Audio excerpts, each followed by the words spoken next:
Hello, this is Enrique and I work as a guide in Lorca Taller del Tiempo, dependent on the Department of Tourism. The Synagogue of Lorca was found during the archaeological excavation in the castle, and it was an exceptional discovery. Do you know how its interiors was decorated from the second half of the 15th century?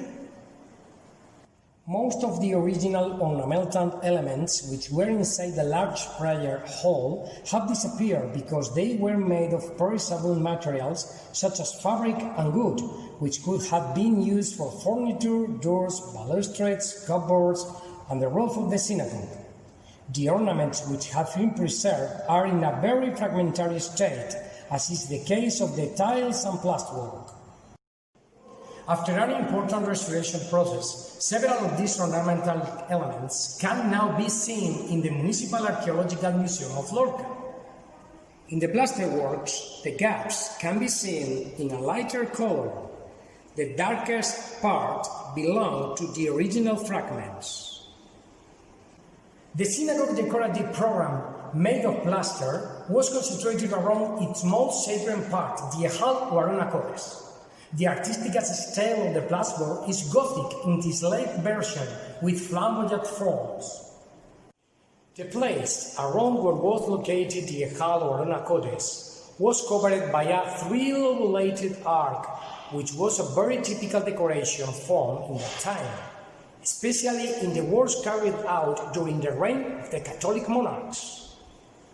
Around this arch and covering the wall the Ejal was opened, several rectangular panels representing different Gothic motifs were distributed.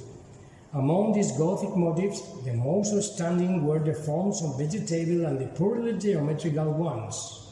The Gothic leaf is the basic form that can appear with its curved or pointed ends.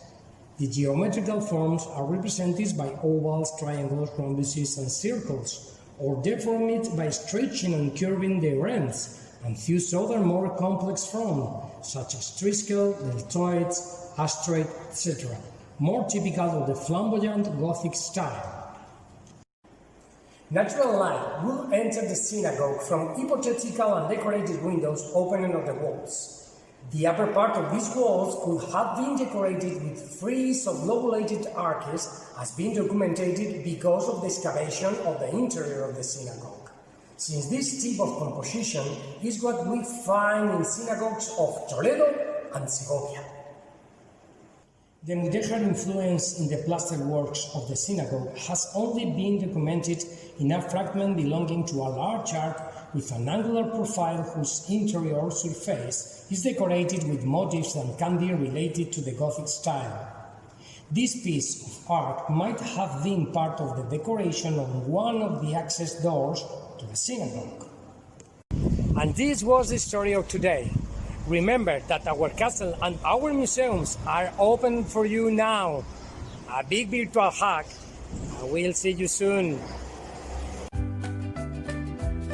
If you like this video, you can do three things. 1. Subscribe to our YouTube channel Lorca Taller del Tiempo. 2.